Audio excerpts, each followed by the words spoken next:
What's up, PP Nation? Coach here. Got Fitness 365. New day, new topic, right? And the topic today is, hey, Coach, how long is it going to take to get the results? How long should I expect before I start seeing results? Now, this question comes in different forms. You guys have asked me, hey, will I be ready for the wedding?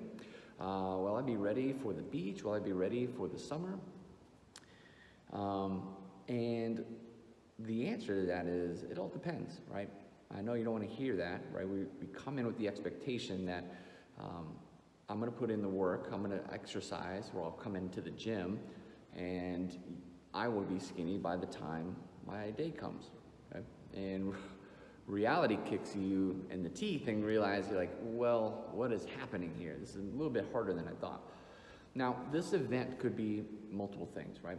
Am I ready for a competition? Am I ready for a Spartan race? Am I ready for the beach, the pool, the bridal shower, the wedding, whatever the case is, okay, the reunion? Our expectations sometimes don't meet reality. And in that process, we get wrapped around, here I am now, and here's what I want to look like. And they're really easy, like just make me change. Just like I would see in social media, there's a before and there's the after. I just swipe one way and that makes me skinny, or that makes me fit. And that's programmed in our brain. What we don't see, what we don't realize is how difficult or how much of this stuff goes into that. So let's break it down a little bit, right? What is it gonna take to get my results in a set amount of time? And then we can talk about timelines. Well, first, I like to look at it as like a tripod or a pyramid or triangle. And one side being the gym aspect, one side being the nutrition, and then one side being everything else, recovery, being at home, dealing with stress management, stuff like that. Now, if you got the gym thing going, you come to classes or you work out often, right? Way more often than what you did before, right? This creates a stimulus for change. It can break down muscle so you can build it up. It can encourage calorie loss so you can look at burning fat. Then you have nutrition. Then you eat for recovery. And the recovery process is where you start to see change. You either eat too much or you eat too little. You eat enough of the right things or you don't, right? And then you have everything else in between. How do you manage stress? Do you sleep enough? Is your mindset there, right? Are you focused on change? Do you practice things that will elicit change, right? Mentally, physically, right? And all these things come together to make that perfect little triangle, and they all stand up end on end, right? You can't have one side longer than the other. I can't work out a bad nutrition, and I can't eat and train right, and if I'm stressed out and a mess, then we see that fall apart also. And how does that apply over time, right? Let's say I get my perfect triangle, everything's worked in, right? In my mind, it looks good. And how does that apply over time? Well, that's gonna depend on a few other things, right? What kind of goal are we setting for ourselves? Is this a big, lofty goal? Do we need a lot of time for the body to change? Is this a real short, minuscule goal that I don't have a lot of bite into, right? It's just so small and simple that, you know, like if I get it, I guess. If I don't, I really don't care, but deep down, I'm just not that committed, right? All of these things you have to be looked at when you think, why aren't I hitting my goal in my certain timeline? How experienced am I, right? How committed am I? And then how willing am I to push past the timeline of that goal, right? And here's why it's important. Let's say, for example, that your experience is very minimal, right? You weren't ever into the gym, you weren't into athletics or sports, but you're just starting out.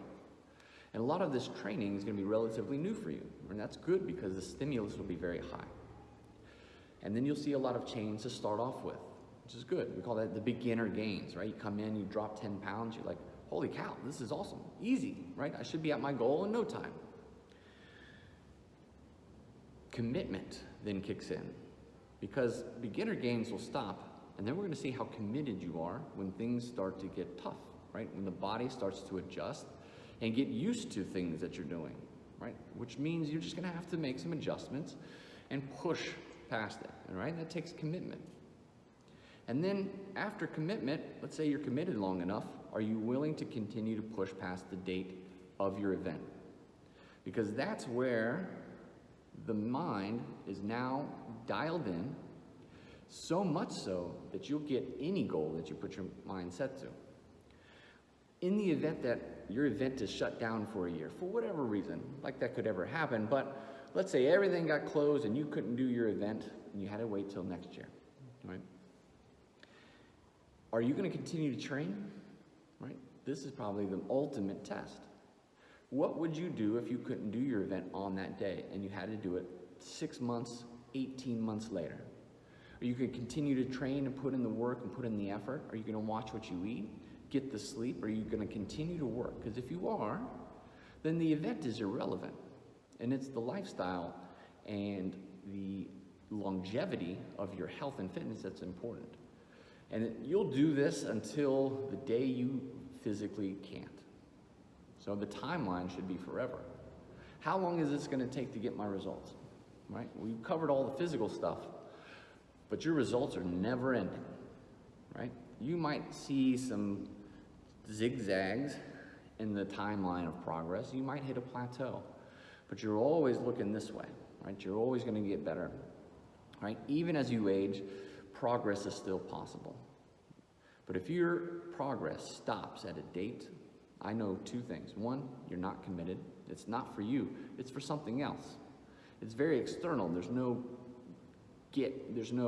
grab towards change. It's just, I need to look a certain way, right? It's not about you. It's about something else. And those don't really last. Because when things get hard, it's easy to kind of go like, well, it was such and such's fault, or I couldn't, and it was blah, blah, blah, excuse. And two, if it's gonna stop at the end, what's the point then? You're gonna go right back to where you were. So why make the effort and put yourself through all that stress and strain? Deep down, you know this. As soon as that date is over, all this can stop. Don't try in the first place. You're gonna be right back here to where you started. Save yourself the money, the time, and the effort, the pain and the heartache. Don't frustrate yourself by gaining all that weight back. Just be who you are and love that part about it. Go have fun at your event. But if you're in for the long haul and you want to see longevity and you want to see permanent change, start now with no event locked in and look at life as the event and look at the things that you could possibly do with getting fitter, leaner, stronger, more agile, all that good stuff, and put the end date to be determined. You'll be much happier with the results you get, and lifestyle will show of it. All right, guys, I'm off my soapbox. Thanks. Until next time.